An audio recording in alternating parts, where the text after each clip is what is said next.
لہذا اس قدر اہمیت ہے، اور علماء ذکر کرتے ہیں آداب کو کہ دیکھو سید الشہداء کے گنبد کے نیچے دعا قبول ہے، انسان دعا مانگے تو قبول ہے، جہاں کہیں بھی فرش عزا بچھایا جاتا ہے وہاں قبہ حسینی اور گنبد حسینی آتا ہے، لہٰذا اس فرش عزا پر زائر کی عزادار کی ہر حاجت اور ہر دعا قبول ہے۔ روایات علماء نے برہان پیش کیے ہیں اس کے اوپر، مرحوم جعفر ششتری نے، اور بیان کرتے ہیں ان مجالس عزا میں جو افراد باوضو ہو کر شریک ہوتے ہیں ان کا دل کبھی مردہ نہیں ہو سکتا۔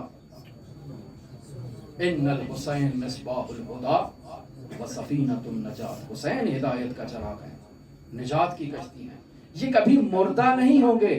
مجلس سے باہر جا کر اگر آپ کو ان کے عمل میں کوئی کوتاہی یا خامی نظر آتی ہے تو پریشان نہ ہو، حسین ابن علی کی مجلس میں آئے تھے، یہ حسین کی ذمہ داری ہے کہ ان کو نجات بخشے، آپ کو پریشان ہونے کی ضرورت نہیں ہے۔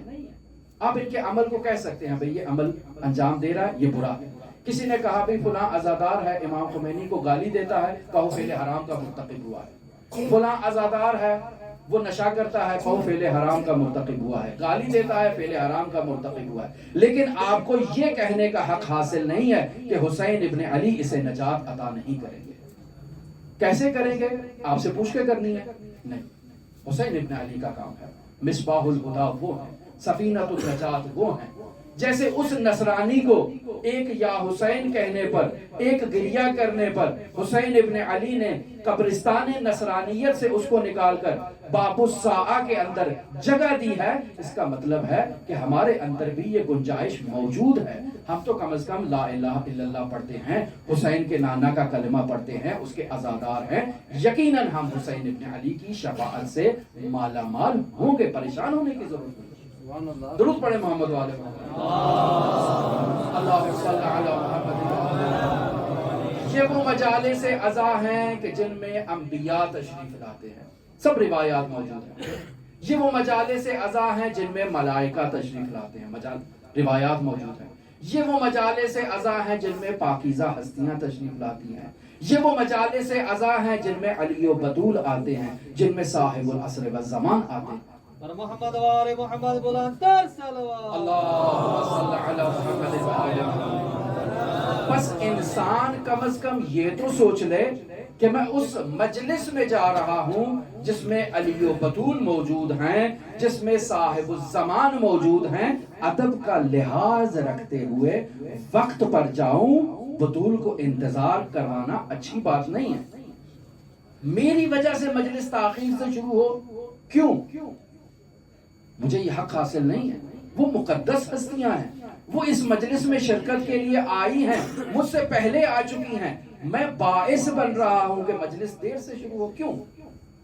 اس کا خیال رکھنا ہماری ذمہ داری ہے۔ یہ وہ طریقے ہیں جن سے انسان محبت کے ان جذبات کو حاصل کر سکتا ہے۔ بے ادبی سے کوئی شخص بامراد نہیں ہوا، با ادب بامراد، بے ادب بے مراد۔ اگر فرش عزا کے آداب کا خیال نہیں رکھا جائے گا تو کیسے تصور کرتے ہیں کہ ہم بامراد ہوں گے؟ لہذا خیال رکھا جائے۔ پھر بیان ہوتا ہے کہ اس مجلس عزا اور فرش عزا پر آنے والے عزادار کا سانس بھی تسبیح کا درجہ رکھتا ہے، روایات موجود ہیں۔ صائم کا سانس ثواب اور عبادت شمار ہوتا ہے، اس فرش عزا پر آنے والے عزادار کا سانس بھی تسبیح ہے۔ اور بیان ہوا کہ حضرت السید الشہداء عرش سے فرش پر اپنی مجلس عزا میں شریک ان عزاداروں کو مشاہدہ کرتے ہیں کہ کون آداب کی رعایت کر رہا ہے، اسے فرش سے عرش پر لے کر جاؤں اور اسے مجذوب عزادار بنا دوں۔ لہذا یہ نہایتی پاکیزہ بابرکت مجالس عزا ہے۔ جس قدر انسان ادب کا خیال رکھے گا با ادب ہوگا، اور اگر ادب کا خیال نہیں رکھے گا تو اسے مراد نہیں ملے گی۔